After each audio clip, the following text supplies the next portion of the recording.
Muito bem, então vamos começar o assunto de equações de Maxwell. Tudo que eu vou falar daqui para frente, a não ser que eu diga o contrário, vai ser situado no vácuo, ok? Isso vai resultar em equações mais simples de se analisar e lá no final a gente vai falar um pouco sobre como isso muda quando a gente tem campos elétricos e magnéticos num meio de elétrico. Essa primeira parte nós vamos fazer apenas uma revisão. Essa revisão vai incluir a lei de Gauss para campo elétrico, a lei de Gauss para o campo magnético. Nós vamos falar da lei da indução de Faraday bem rapidamente, porque a gente já discutiu isso no capítulo de indução. Nós vamos falar também da lei de Ampère e da lei de Lorentz. Essas são as leis físicas que a gente vai abordar na aula de hoje. Mas também nós vamos falar sobre dois teoremas matemáticos. O primeiro dele, o teorema da divergência, ou teorema de Gauss, e o segundo é o teorema do rotacional, ou teorema de Stokes. Esses conceitos, eles não devem ser novidade para vocês, Principalmente esses aqui, porque isso aqui já foi estudado no curso de Física 3. Talvez o teorema da divergência e o teorema do rotacional seja novidade para algum de vocês. De qualquer forma, se você está confortável com todos esses conceitos, com todas essas leis e com os teoremas, você pode pular essa parte 1 inteiramente, certo? Eu só vou falar rapidamente sobre essas leis e fazer uma demonstração daqueles dois teoremas, mas se você não estiver interessado em rever isso porque você está confortável, tudo bem, pode pular para a parte 2. Então, aqui a gente vai começar falando da lei de Gauss. E do que a lei de Gauss trata? A lei de Gauss trata do fluxo de campo elétrico que atravessa uma certa região do espaço, determinado por uma área. Essa área, ela no espaço tridimensional, vai delimitar, é uma área fechada, ela vai delimitar um volume, ok? Então, se você tiver uma coleção de cargas, seja ela positiva ou negativa, e essas cargas estão espalhadas pelo espaço, você pode calcular a quantidade de fluxo que sai, que passa por essa área, não necessariamente sai, ele pode entrar também, mas a quantidade de fluxo de campo elétrico que passa por essa área em função da quantidade de carga que está incluída dentro do volume que foi definido por essa área. Então esse conceito é fundamental para a gente calcular, por exemplo, campo elétrico em algumas situações onde a simetria permite. Onde a simetria não permite, essa equação ainda é útil do ponto de vista numérico. Se você quiser calcular o fluxo, uma certa área, você consegue calcular usando essa equação de forma numérica. Nos casos das simetrias, ela além de poder calcular o fluxo, ela te permite, na maioria das vezes, calcular o campo elétrico em uma certa região do espaço. Isso foi bastante discutido certamente no curso de Física 3 e aqui nós vamos apenas apresentar a equação.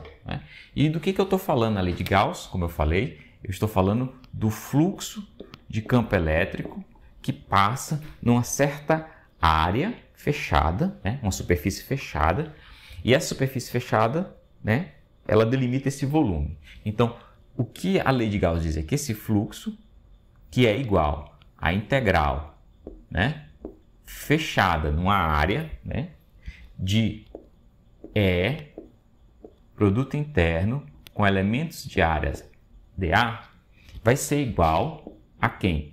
A toda a carga incluída dentro do volume dividido pela grandeza ε0. Então, que carga incluída é essa, de novo? É a carga que está dentro do volume, a carga líquida. É a soma de todas as cargas positivas e negativas. Ok?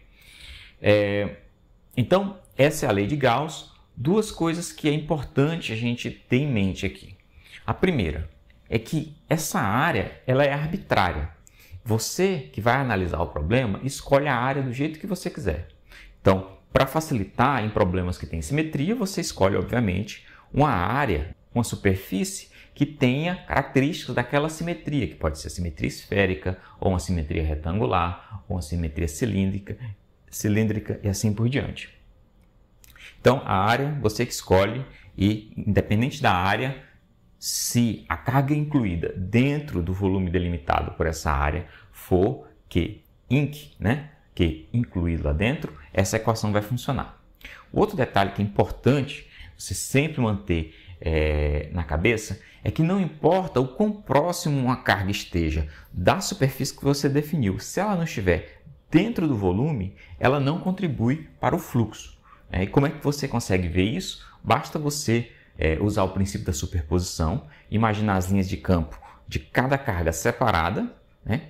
E aí você vai ver que se uma carga estiver fora desse volume, todas as linhas de campo que entrarem nesse volume através do fluxo, que o seu fluxo atravessar essa área para um lado, vai ter que sair do outro lado. Então, de forma líquida, o que entra sai, ele não contribui para o fluxo, certo? Então, essa equação é extremamente importante e ela é uma das maneiras de escrever a lei de Gauss. Lá na frente a gente vai ver que existe uma outra maneira de escrever essa equação com a ajuda daqueles dois teoremas.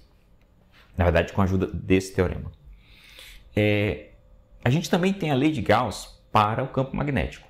E a lei de Gauss para o campo magnético tenta descrever a mesma coisa, né? Qual é o fluxo de campo magnético que passa, né, por uma certa área que define um certo volume. Nesse caso, é bem mais simples a lei. Por quê? Porque a gente sabe que, ao contrário das cargas elétricas, não existe uma carga magnética.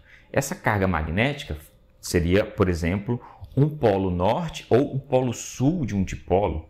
Não existe um monopolo magnético. Só existe dipolos magnéticos, que contêm ambos, polo sul e norte, independente de como você fatiar o seu material magnético e tentar chegar na unidade mínima, você nunca vai conseguir separar o polo norte e o polo sul em monopolos e dali poder fazer o cálculo para encontrar o campo magnético no espaço. Então, por que você não pode fazer isso? Toda vez que você tiver um dipolo magnético, o campo que sai por um lado vai ter que entrar do outro. E não tem como você escolher uma área, né, uma superfície, que separe esses dois polos. Então, dessa forma, como não existe um monopolo magnético, e também porque a outra maneira de você gerar campo magnético, como a gente vai ver, é através da lei de Ampère. E a gente não tem como colocar um campo magnético gerado por um fio, que é o que diz a lei de Ampère, tal que ele somente entre ou somente saia de uma área. Toda vez que você tiver um campo gerado ou por um dipolo magnético ou por uma corrente, as linhas de campo que entrarem dentro de uma área fechada, eles vão ter que sair de alguma forma.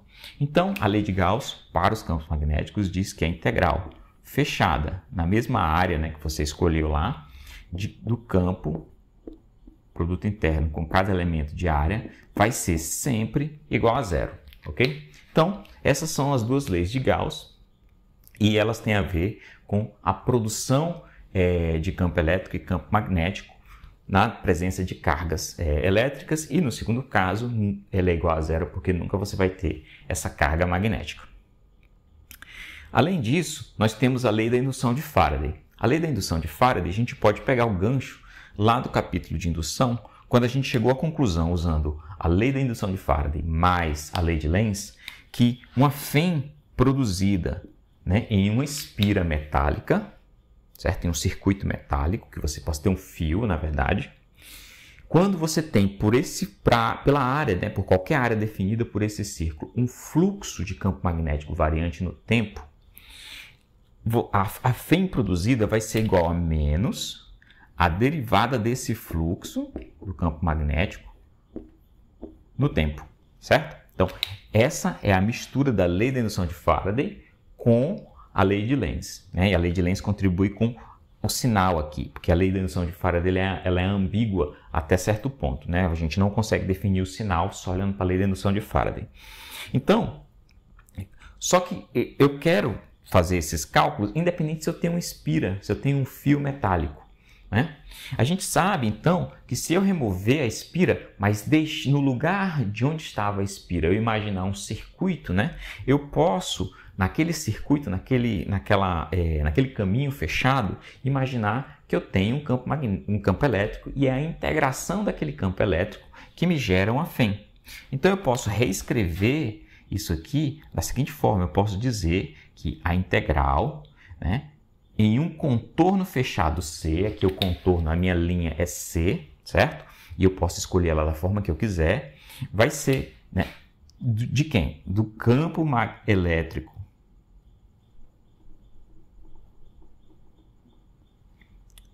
do campo elétrico, produto interno, com elementos de comprimento dentro desse caminho, desse circuito, certo? Então, eu vou fazer um loop integrando o produto interno do campo elétrico na posição com o elemento de deslocamento naquela posição também. Isso vai ser igual, né? Porque isso é igual a φ, por definição, e isso vai ser igual a quem?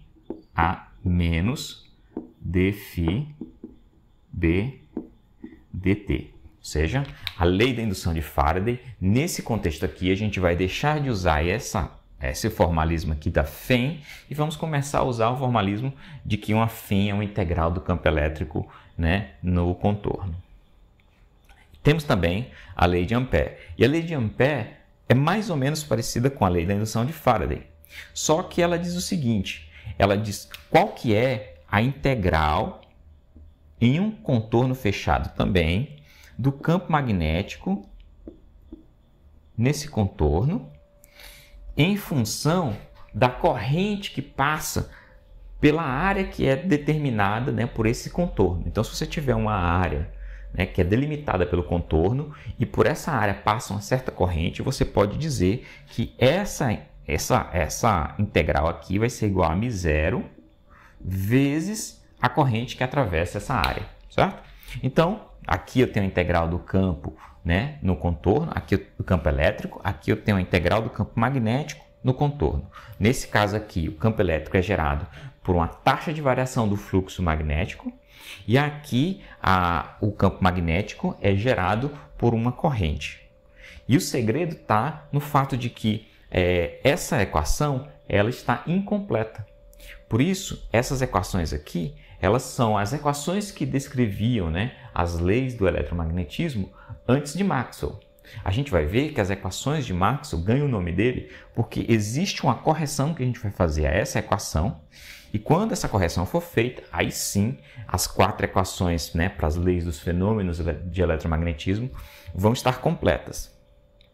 Além disso, a gente tem, para completar, né, porque isso aqui são fenômenos que relacionam fontes, né, que são cargas e correntes e variações de campo, de fluxo nesse caso, para a geração de campos elétricos, né, numa certa área, calculando aqui fluxos, ou um campo elétrico e magnético num contorno. Tá? Então isso aqui dá o fenômeno de geração de campos em certas situações. Agora, a gente precisa de uma equação que leve, né, esse fenômeno para o fenômeno mecânico, que é o efeito mecânico desses campos numa carga. E aí vem a força de Lorentz. A força de Lorentz, ela é F igual a... Você vai ter Q, que é a carga que você tem no seu... que você a sua carga de prova que você está colocando para sofrer efeitos, né, desses campos, vai ser igual a... a força vai ser igual a Q vezes o campo elétrico, né? Então, se você só tiver um campo elétrico de uma carga, ela vai sofrer uma força QE. Só que se essa carga estiver em movimento, então você vai ter mais um termo de força que é igual a, o segundo termo aqui, né? Que é igual a velocidade, produto externo com o campo magnético.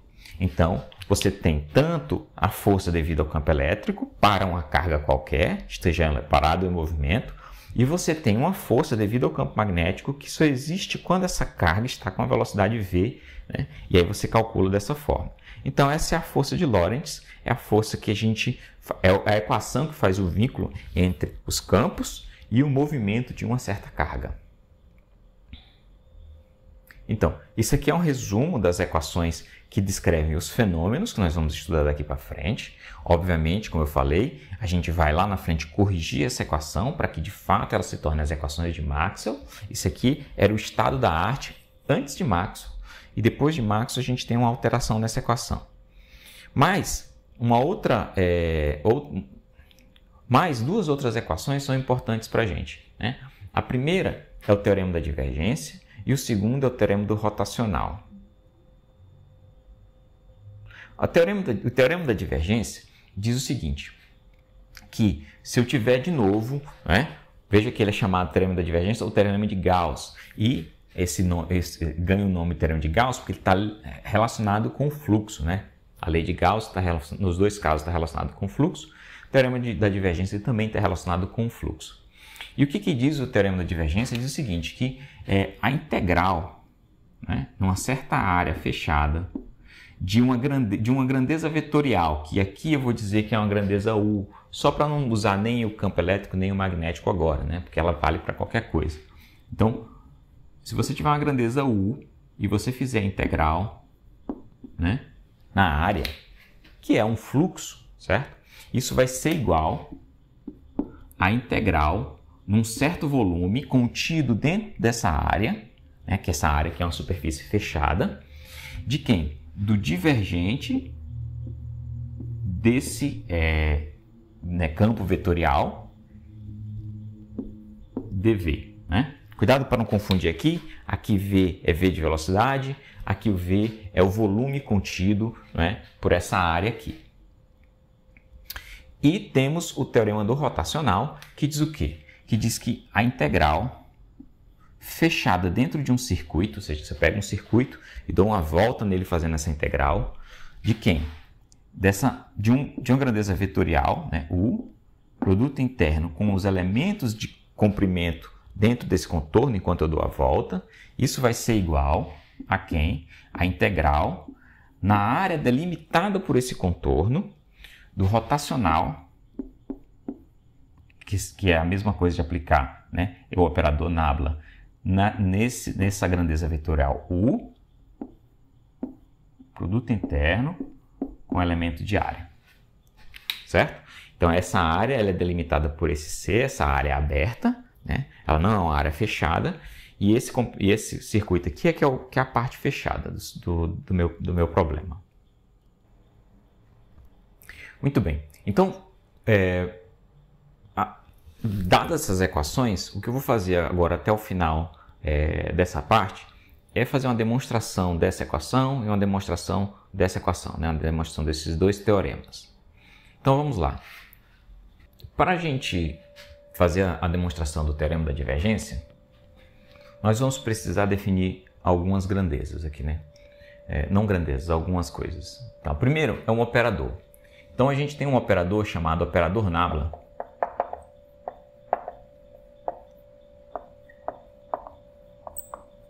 né? Que é representado por esse triângulo de cabeça para baixo e uma setinha de vetor, que ele é definido da seguinte forma, né? Nabla vai ser igual a derivada parcial em x e chapéu, mais a derivada parcial em y, j chapéu, mais a derivada parcial em z, k chapéu. Ou seja, ele é exatamente as derivadas parciais em cada variável numa certa direção, né? Então, por exemplo, aqui eu tenho ddx na direção x, ddy na direção y e ddz na direção z. Muito bem, então esse é o operador nabla e a gente vai tratar ele como se fosse um vetor.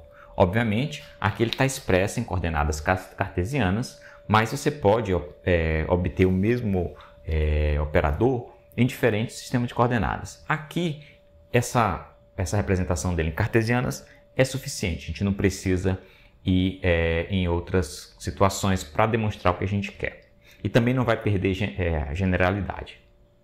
A outra coisa que a gente vai introduzir, né, é um campo vetor U, né? Esse U é um U de R, ou seja, é uma grandeza que aqui está representada por U, mas pode ser uma grandeza tipo campo elétrico, campo magnético, vetorial, que está no espaço tridimensional e pode variar com a posição. Aqui a gente não vai tratar, por enquanto, dependências desses campos no tempo, ok? Então, nosso campo vetor U, ele vai ser definido tal que U, né, de x, y, z vai ser igual a quem?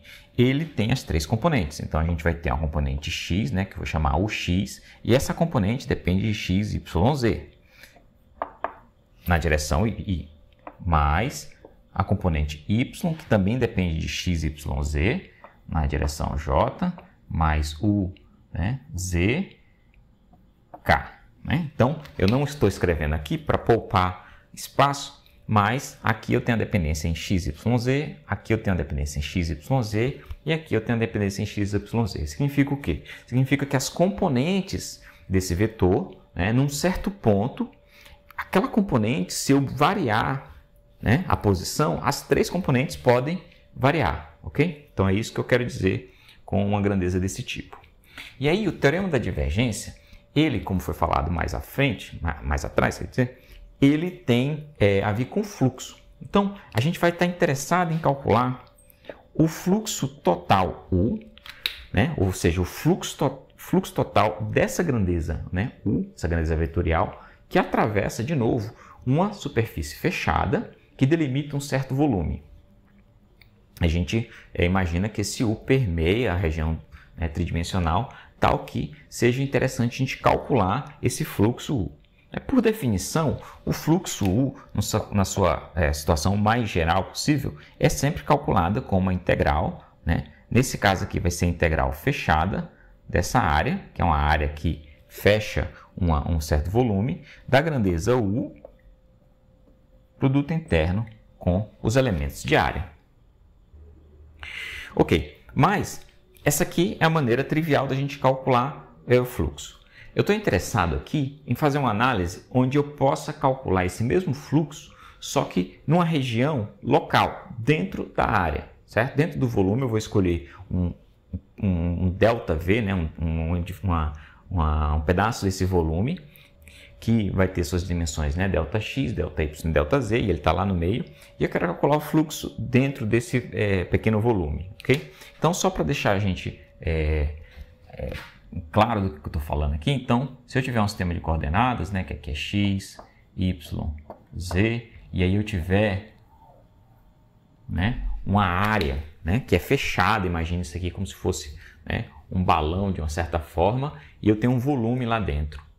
Então, essa superfície, né, ela contém o volume, e lá dentro eu vou ter, né, por exemplo, um pedaço desse volume, e esse pedaço desse volume, né, vai ter as dimensões, né? Nessa direção aqui é y, né? Nessa direção aqui é x, e nessa direção aqui é z, ok? Então, estou interessado se, por exemplo, eu tiver linhas, né, desse campo vetorial aqui, né, que alguns deles podem atravessar, outras podem nascer lá dentro e sair, certo? Então, o meu interesse é qual que é o fluxo, né, desse U lá naquele elemento ali de volume. Exato. Então, o que a gente pode fazer? A gente pode simplificar o problema da seguinte forma, né? Se eu desenhar aquele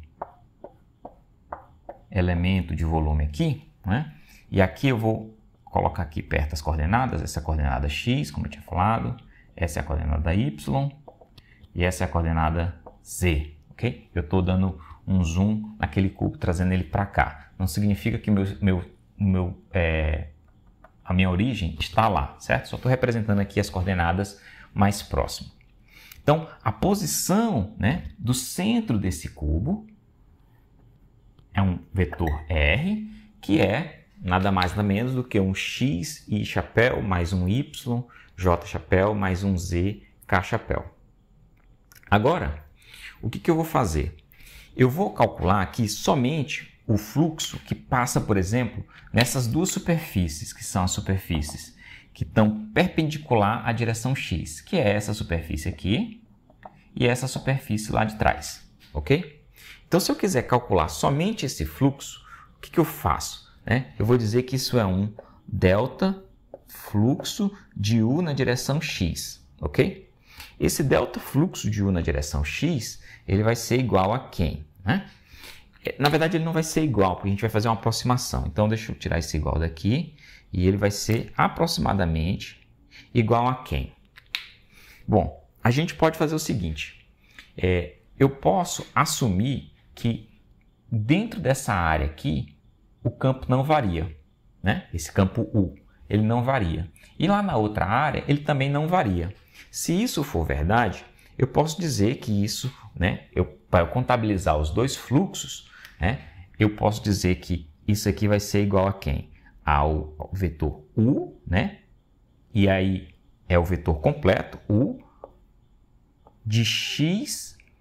Se eu estou com a posição R no centro do cubo, essa superfície aqui da frente, né, estou falando dessa, ela vai ser x mais metade do ΔX, né? Porque ela estava lá no centro, eu estou trazendo para cá, então vai ser x mais ΔX sobre 2 de y e z, né?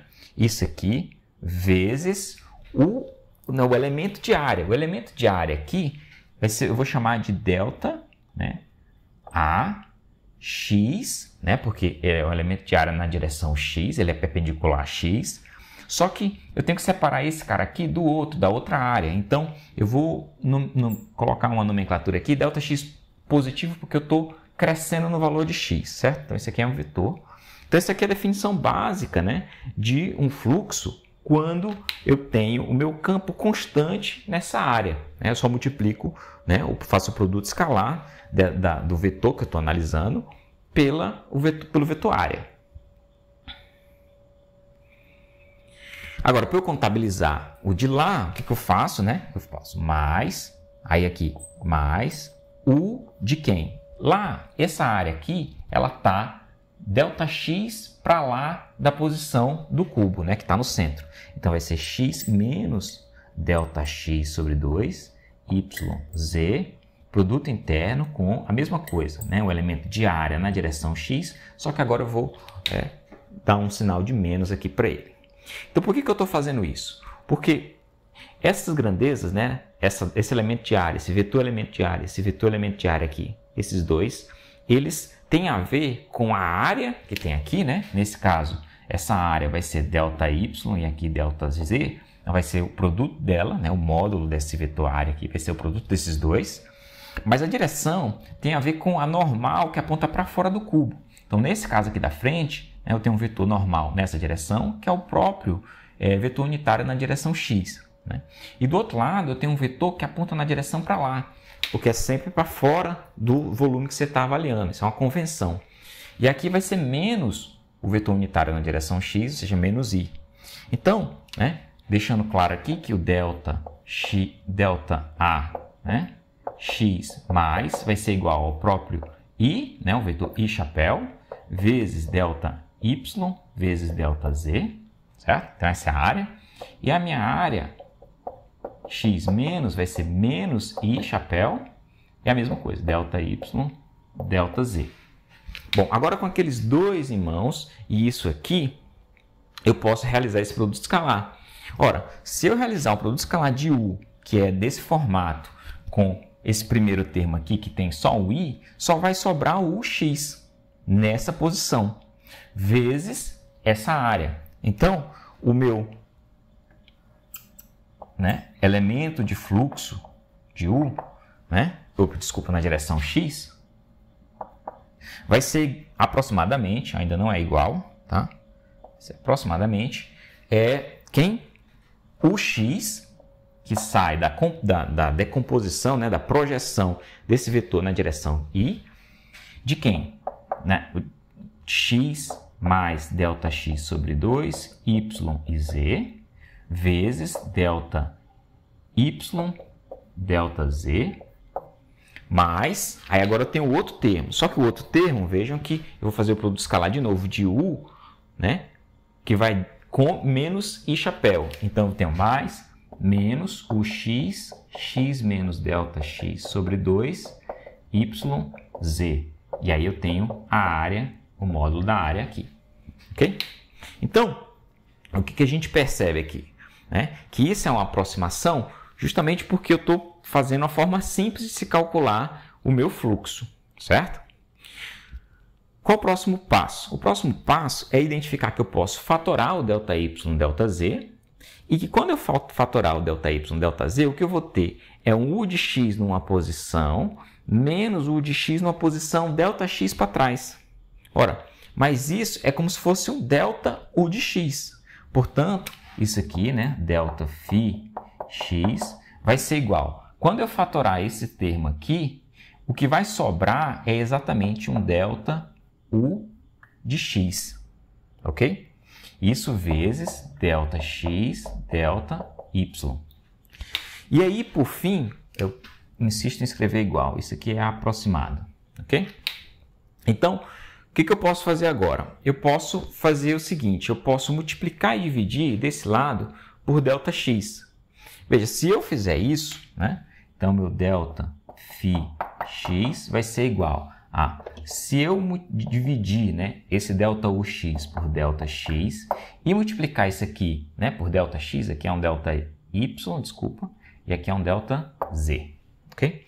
Agora, se eu multipliquei embaixo por delta x e em cima por delta x, veja que delta x vezes delta y vezes delta z é exatamente o meu elemento de volume. Então, eu posso escrever que isso aqui é um delta v. Ok. De novo, eu escrevi igual. É aproximado. E agora, eu posso fazer, né, um limite. Qual é o limite que eu quero agora? Eu quero o limite quando esse elemento aqui de volume vira um elemento diferencial. Quando ele, de fato, quando eu torno esse delta x, o delta y e delta z em dx, dy e dz. Isso faz o quê? Quando o meu cubo ali, o meu cubo não, né, aquele volume, né, tende a um diferencial, essa equação fica cada vez mais próxima de deixar de ser uma aproximação e passar a ser uma igualdade. E mais, essas grandezas que estão deltas aqui viram diferenciais. Portanto, né, eu vou apagar aqui.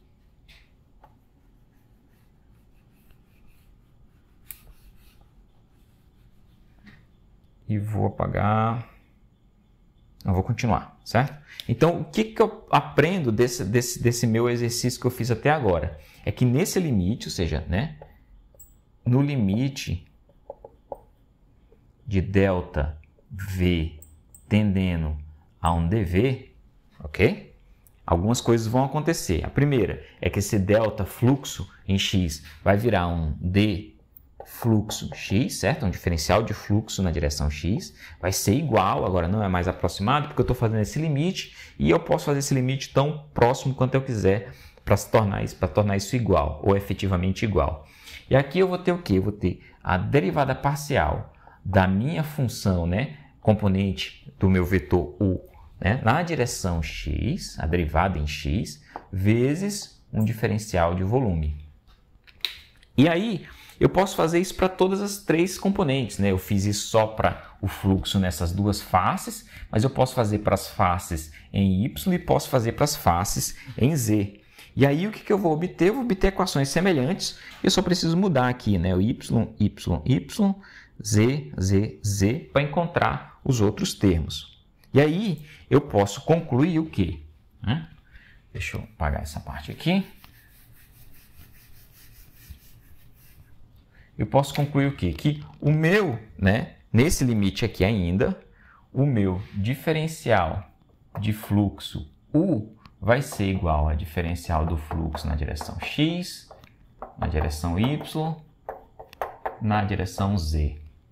E aí, se eu usar, né, equações semelhantes a essa para as outras, eu posso fatorar o dV, e aí eu vou ter o quê? Eu vou ter que isso, né, dφ U vai ser quem? Abre parêntese, porque eu vou fatorar o dV, que é igual em todos os três termos que são parecidos com esse. E eu vou ter a derivada de ux dx, derivada uy dy e a derivada z em z. Ok? Agora, se você prestar bastante atenção, você vai ver que essa grandeza aqui dentro desse parêntese é exatamente o produto escalar entre o operador nabla e o meu campo U. Okay? Se você fizer o produto escalar entre essas duas grandezas, né, esse e esse, você vai obter exatamente isso. Portanto, o meu diferencial de fluxo de U vai ser o operador nabla, produto interno com o meu campo, isso vezes um elemento de volume. E agora, eu finalizo, né, essa demonstração observando o seguinte: se eu quiser, isso foi o fluxo em um elemento de volume. Se eu quiser o fluxo total dentro desse volume que é fechado por essa área que eu estou estudando aqui, né, que é essa área, o que eu faço? Eu integro isso dos dois lados. Ou seja, o meu fluxo de U vai ser a integral, né, nesse volume dos meus elementos de fluxo, que vai ser a integral nesse volume do meu, né, divergente de U, que é quando eu aplico o nabla, né, no formato de produto escalar com um vetor, eu estou calculando o divergente, dV. Portanto, eu posso agora fazer o quê? Eu posso igualar, né, o fluxo de U calculado dessa forma, que é a integral, né, numa área fechada do meu U elemento de área, vai ser igual a integral de volume do divergente dessa mesma grandeza, né, desse mesmo campo vetorial, dV. Portanto, essa aqui é a demonstração do teorema da divergência. E a gente pode fazer uma coisa semelhante para calcular o teorema do rotacional, não é?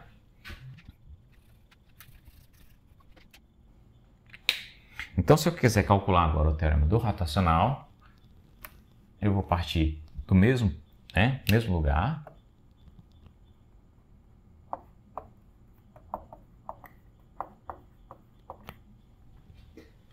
Só que agora, em vez de escolher, né, um volume fechado por uma área, eu vou escolher uma área aberta delimitada por um contorno, né? Então, eu vou ter, né, uma área aberta aqui e ela delimitada nessa área A, ela é delimitada por esse contorno C, ok?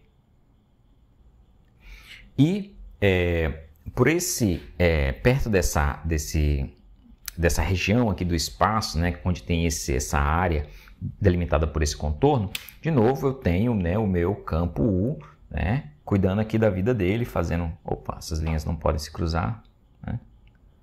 Cuidando aqui da vida dele, né, pode dar voltas e tudo, né? Opa. Então o campo está aqui, né, fazendo o que ele tem que fazer. E o que eu quero? Veja, primeiro, tem que lembrar disso. Essa área não necessariamente é uma área plana, certo? Essa área é uma área qualquer, né? Ela pode ser tipo, né, um chapéu ou uma coisa do tipo. A única coisa que importa é que as bordas dessa área estejam delimitadas por C. E aqui a gente vai fazer o quê? A gente está interessado agora não no fluxo, que é a integral, né, de um certo campo vetorial passando por uma área. Nós estamos interessados no qual é o valor da integral de caminho, né, dessa grandeza U nesse contorno C, né? Bom, não existe exatamente uma palavra para determinar o que é isso, mas é a integral de caminho dessa grandeza U dentro desse caminho C. Então, para fazer isso, né, eu poderia simplesmente chegar e dizer assim, olha, eu estou interessado em calcular essa grandeza que é a integral, né, de um caminho fechado C do meu U dl, certo?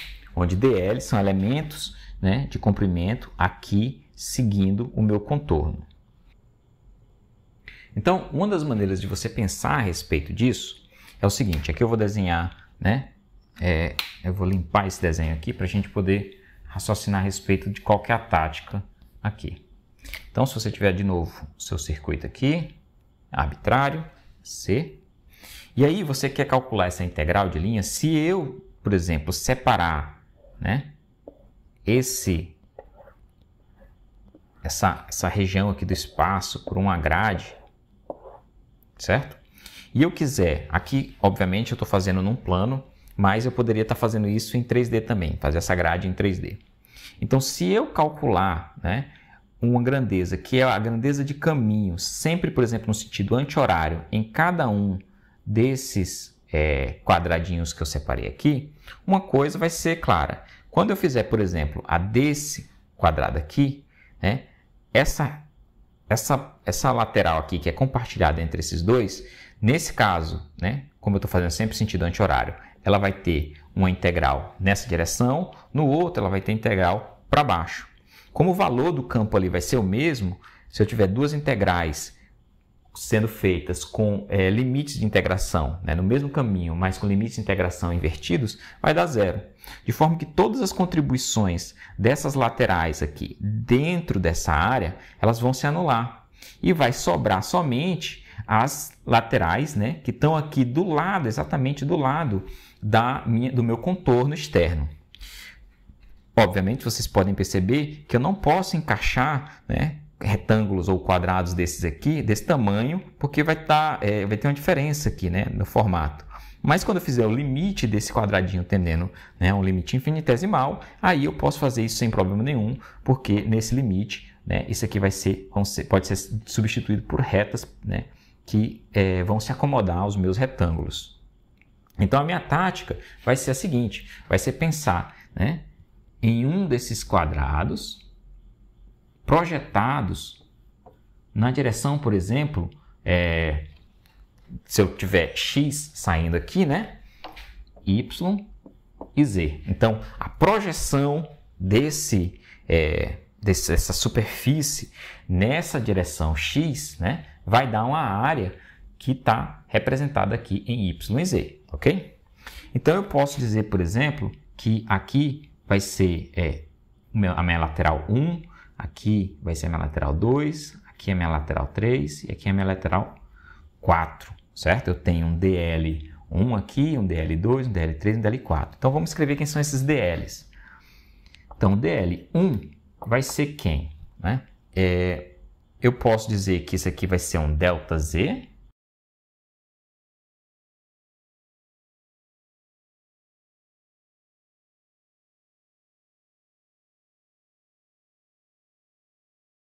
Certo? Que eu estou variando Z, mas multiplicando pelo K positivo, né? K chapéu.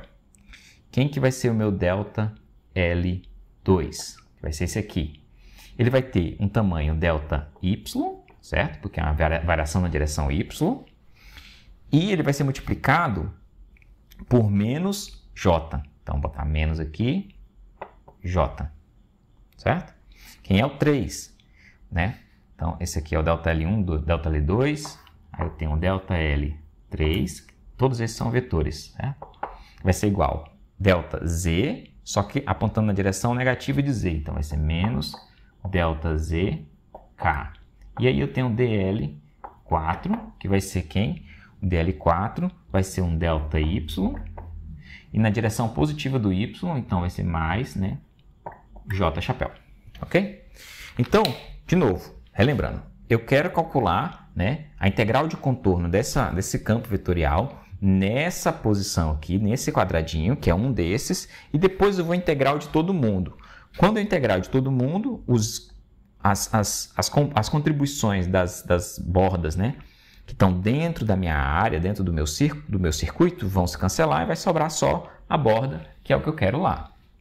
Ok? Então, vamos começar calculando, né, esse contorno aqui. Então, esse contorno, eu vou chamar ele de DC, né? Diferencial de contorno. E eu vou dar para ele um subscrito aqui, x. Por quê? Porque, como eu falei para vocês, eu peguei esse elemento de área e projetei ele na direção x, de forma que eu possa olhar, né, na projeção, eu vou ter y e z formando meu plano, mas ele tem a ver com o diferencial de contorno quando eu projetei, né, na direção x. Isso vai ser igual a quem? Vai ser igual a soma, né, desse produto, que é integral de contorno, é o produto escalar. Então, vai ser o produto escalar dessa grandeza aqui, nessa posição aqui, né, em relação ao centro dela. Então, vai ser U, né, de quem? Vai ser U na posição x, certo? Mas vai ser y, U1, né? Y mais dy, ΔY sobre 2, z vezes dl1, ok? Mais, e aí eu tenho quem? Agora vai ser dl2, então vai ser menos U. Aí aqui eu estou falando de 2, eu andei ΔZ sobre 2 para cima. Então, x, y, z mais delta z sobre 2. Isso vezes dl2. Mais, agora, esse aqui, né? O 3. Vai ser positivo ou negativo? Vai ser negativo, né? Menos u. E aí eu estou falando o quê? Da posição aqui vai ser x, y menos delta y e z. Né? X, y menos delta y sobre 2 e delta z. Opa, desculpa. Aqui é z. Vezes dl3. Mais o último termo aqui vai ser quem? Vai ser positivo, certo? A minha posição nessa posição eu vou ter um u de x, y, e aqui, ó, no quarto, em relação ao centro, vai ser z menos delta z sobre 2. Z menos delta z sobre 2 vezes dl4. Ok? Então, isso é só um diferencial quando eu fiz minha projeção na direção x. E aí, se eu substituir esses ΔLs aqui, né, ali dentro, eu vou perceber o quê? Que eu vou poder fatorar, né, o termo ΔZ se eu juntar esse termo com esse. Porque o dl1 e o dl2 têm ΔZ, certo? E aqui eu cometi um erro, porque eu não deveria ter colocado esses sinais antes, certo? Aqui continua sendo positivo, porque o sinal negativo só vai aparecer quando eu substituir os ΔLs, que é o que eu vou fazer agora. Então, meu diferencial, né, desse cálculo de contorno na direção x vai ser igual a quem? Desculpa, aqui tem um outro problema, né?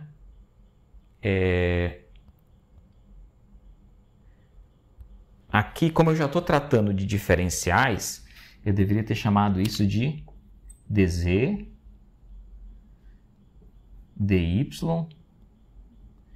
dz e dy, ok?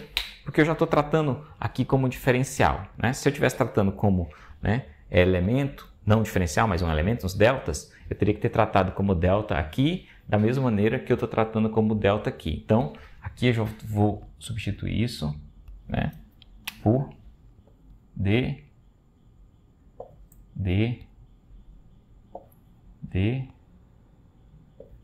d. Muito bem. Agora, voltando à substituição. Se eu quiser fazer essa substituição, como é que eu faço? Eu vou substituir esses ΔL1, 2, 3 e 4 e eu vou perceber o quê? Que esse primeiro termo e o terceiro termo, eles vão ter dz em comum e vão ter, né, o produto interno com o K-chapéu.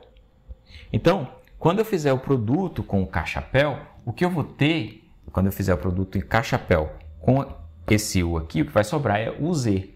Então, desses dois termos, o que eu vou ter vai ser um termo, né, UZ, né, que é a projeção em K do meu vetor U, e a posição vai ser x, no caso do primeiro aqui, y mais dy sobre 2, z, vezes, né, o que eu vou fatorar, que é o dz,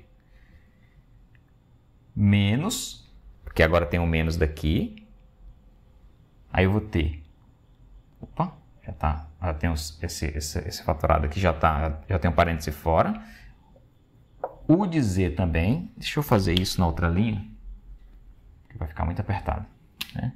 Então, mais, menos, u de z, x, y menos dy sobre 2, z, né? Tudo isso multiplicando quem? O meu dz.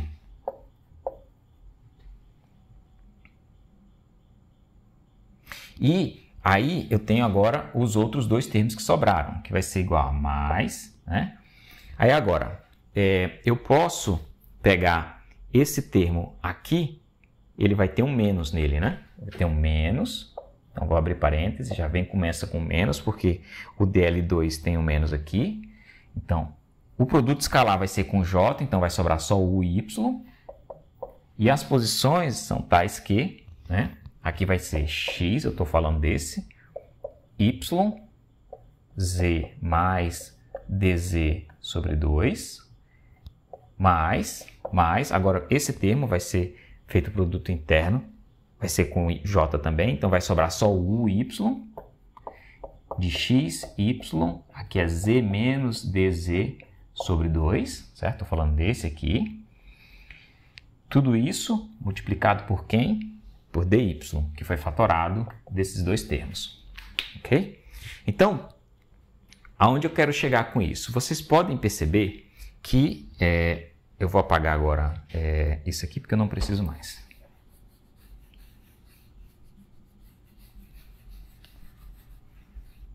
Aonde eu quero chegar com isso?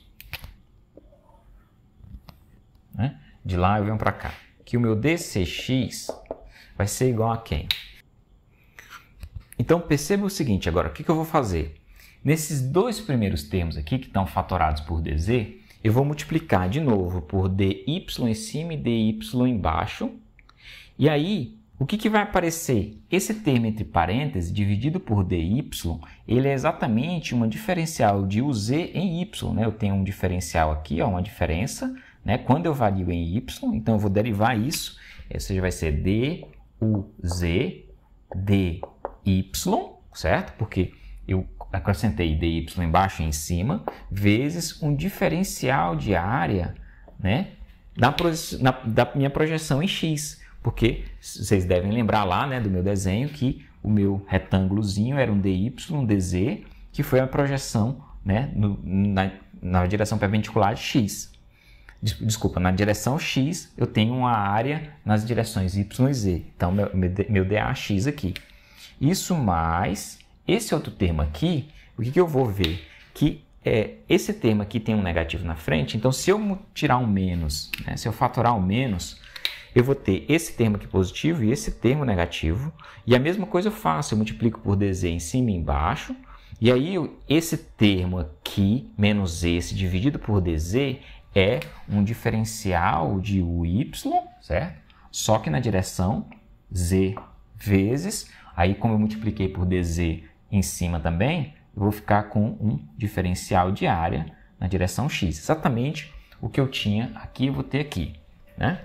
Ou seja, você pode ver que eu posso fatorar o dAx, e isso vai ser igual a duz dy menos duy dz, diferencial de área x.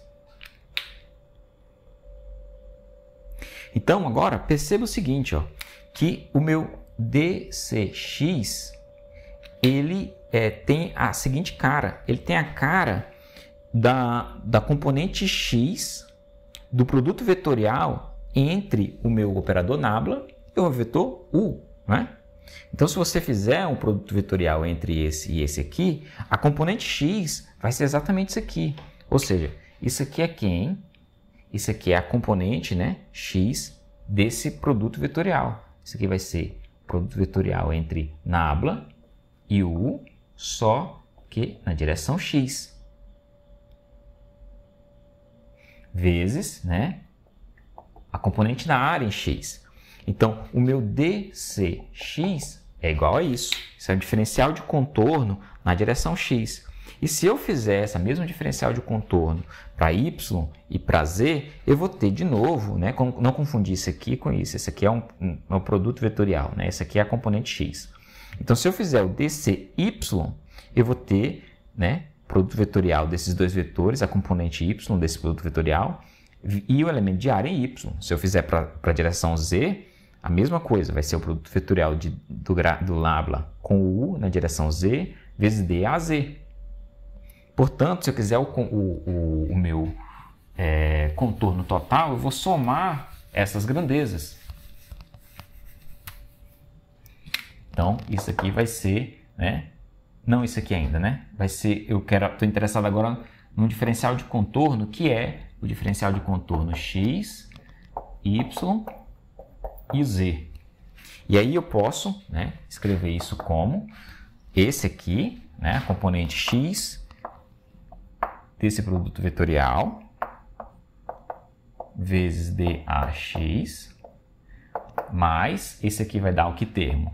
Vai dar nabla, produto vetorial com u na direção y, day, mais nabla, u, z, daz.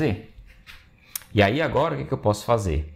Eu posso perceber também que essa grandeza ela pode ser interpretada como o produto vetorial entre esse vetor aqui, certo? Isso aqui é um vetor.